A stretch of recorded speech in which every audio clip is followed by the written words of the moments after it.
الخير، ازيكم؟ عاملين ايه؟ يا رب تكونوا بخير دايما.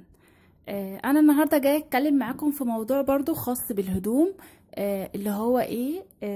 ازاي نختار اللبس اللي يناسبنا؟ بناء على ايه؟ بناء على الشيب بتاعنا، شكل الجسم بتاعنا ايه هو. كتير مننا اول ما بينزل محل او لما بينزل مثلا عشان يشتري الهدوم، وبيبقى فيه سيل ولا حاجة، بيبص للسعر، مش بيبص اذا كانت الحاجة دي تناسبه ولا لا. بتبقى النتيجة في الاخر ان انا بيبقى عندي لبس كتير ومش عارفة استغله صح، لانه مش مناسب للشيب بتاعي او للستايل بتاعي، بس كان عليه اوفرز وسيل فقمت انا رحت اشتريته. وفي الاخر بيبقى عندي لبس كتير ومش عارفة استغله في ايه. طيب معايا هقولك بعض الاساسيات اللي لازم تبقى في لبسك وستايل لبسك لو الشيب بتاعك رفيع. يعني لو انت جسمك رفيع، في حاجات معينة لازم تبقى في دولابك، الحاجات ديت الاساسية. بعد كده لو جبتي عليها اي الستايل اللي انا هقولك عليه اللي هيناسب جسمك، كده اضمن لك ان انت هتلاقي عندك الستايل حلو جدا ولبس هيعجب بالناس كله. وطبعا انت هتحسي ساعتها بثقة وهتحسي فعلا ان انت واثقة في نفسك قوي في التعامل في كذا حاجة، طبعا لان اللبس الكويس دوت بيعكس على شخصيتك اكيد. مش عايزة اطول عليكم، بس الحاجات الاساسية ايه هي اللي هتلاقيها دايما لازم تبقى في دولابك. لازم تخلي في دولابك من الحاجات المبدئية اللي لازم تشتريها، لو انت بتحبي طبعا اللبس المحتشم الطويل، ده اكتر حاجة هينفع ويناسبك ان انت لو رفيعة. ليه؟ بنشوف بنات كتير قوي رفيعة بنلاقيها لابسة بنطلون جينز ضيق وعليه بقضي مثلا قصير وبتاع، فبيبان حاجات مش لطيفة. زي ايه؟ بيبان مثلا لو انت رفيعة، لو في مثلا تقوس في الرجل، الشيب عامة بيبقى شكله مش حلو، بيبقى فيه يعني بلس حاجات كتير قوي. طب لو انت عاوزة ستايل حلو ويبقى فاشون قوي، لازم يبقى مثلا عندك في الدولاب الحاجتين دول. طبعا انت بقى بتختاري الالوان اللي انت عايزاها، بس دايما خليكي يعني اكتر في الفواتح. ولازم طبعا لو مثلا لبستي حاجة من تحت غامقة لازم تفتحي من فوق، لكن ما يبقاش الفاتح هو اللي من فوق. يعني مثلا لو لبستي شميز وفوقيه كارديجان ولا حاجة، يبقى الكارديجان ده هو اللي فاتح، ما يبقاش هو اللي غامق. ليه؟ علشان لو لبست انت غامق هيرفعك اكتر. فاحنا لازم كده نلعب في الالوان شويه. ايه هما الحاجتين الاساسيين؟ لازم يبقى عندك الشميزات الطويله، شميز طويل في الدولاب بتاعك، وهتغيري بقى من فوق وتلعبي في الوان الطرحه وفي الحاجات دي كلها. تمام. انا كنت نزلت وسط البلد واشتريت الشميزات دي، كان الواحد ب75 جنيه، بس الكلام ده الصراحه كان من فتره، يعني من سنه. واشتريت الاتنين كانوا ساده. ورحت النمرسي، كانت الفترة اللي فاتت طالع اول ورد اللي على الشميزات، بس كانت غالية قوي، كانت عاملة 350 و400 وحاجات عجيبة كده. رحت النمرسي بتاع الادوات اللي هو الخياطة والحاجات دي، معروف قوي ليه فروع كتير جدا. اشتريت دي من هناك ب10 جنيه، عجبني شكلها وهي بتتلزق بالمكوة، ولزقتها على الشميز وما فيش اي حاجة ولا كلفني اي حاجة.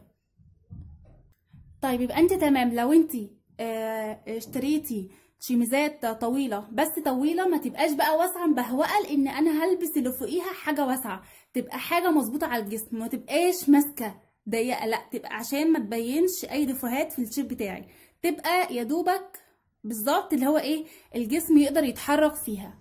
دي شيميزات طبعا مش طويلة قوي، دي مثلا لحد الركبة او ارفع من الركبة، حاجة يعني حاجة بسيطة قوي. تجيبي الجنس عليها الجنس الفواتح، ما تجيبيش جنس غوامق. يعني لو انت مثلا رجلك مليانه شويه ممكن تجيبي الجنس الغامق، بس خليكي في الفواتح، بتدي عرض اكتر من الغوامق للرفيعين. وطبعا انت لازم تبقي مختاره الستايل اللي انا بقول لكم عليه، اللي هو طبعا انا مش بفرض عليكي ستايل معين، انا بس بقولك وجهة نظري في الشيب الرفيع ان هو يلبس ايه. وطبعا انت ليكي حرية الاختيار، واللبس عامة بيبقى اذواق، وبتبقى اذواق مختلفة. يعني مثلا زي ما انتوا شايفين الستايل اللبس دوت، الكارديجان واسع والشميز على قد مثلا الجسم والبنطلون. دي حاجات بتبقى مناسبة جدا ورفيعين وبتدي ليهم شياكة قوي. الكارديجان ممكن تجيبيه لو انت رفيعة، تجيبيه حاجة بويست. ليه؟ علشان يعني يدي الشيب يبقى كيرفي شوية. ما تجيبهوش لو انت رفيعة زيادة عن اللزوم، ما تجيبوش حاجة صق، لا لازم تجيبيه حاجة ويست علشان يدي كيرفي شوية للجسم، او يعمل يعني يملى الجسم شوية عامة يعني.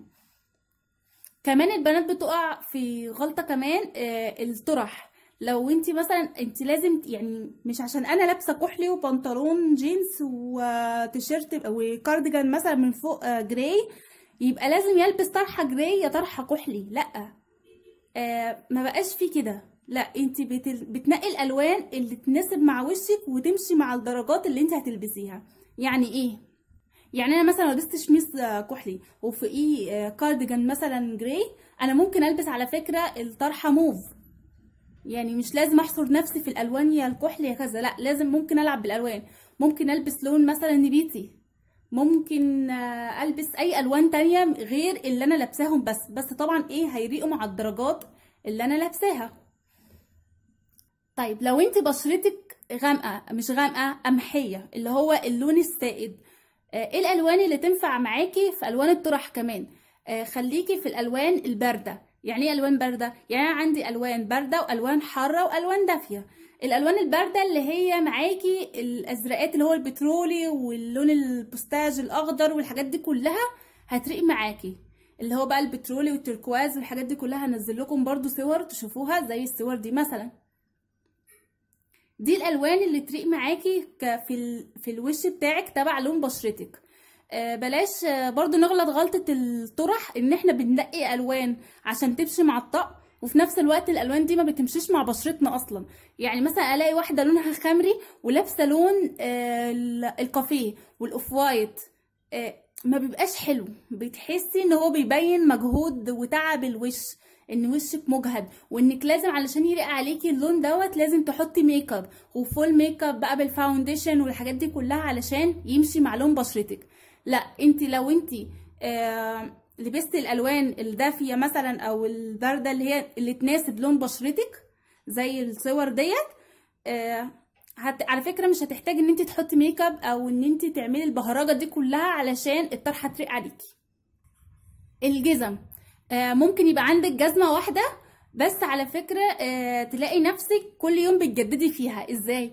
يعني لو انت مثلا طالبه جامعيه، لو انت بتشتغلي شغل فيه هرك كتير، بتجري ومثلا او بتخلصي مثلا شغلك تخليص اوراق او حاجات معينه زي كده، او طالبه في الجامعه يعني شغلك مش فورمال، ممكن لو عندك كوتش واحد او كوتشيين تروحي مثلا تجيبي عند مثلا بتاع الجزم اللي هو بيصلح الجزم، هتلاقي عنده اربطه كوتشيات كتير قوي، الاحمر والاصفر والاسود كل الالوان. هاتيلك كده دستة مع بعض، وكل يوم وانت نازله ممكن لو عندك كوتش او كوتشين تغيري الرباط بتاعهم على حسب اللون اللي انت لابساه او لون الطرحه اللي انت لابساها.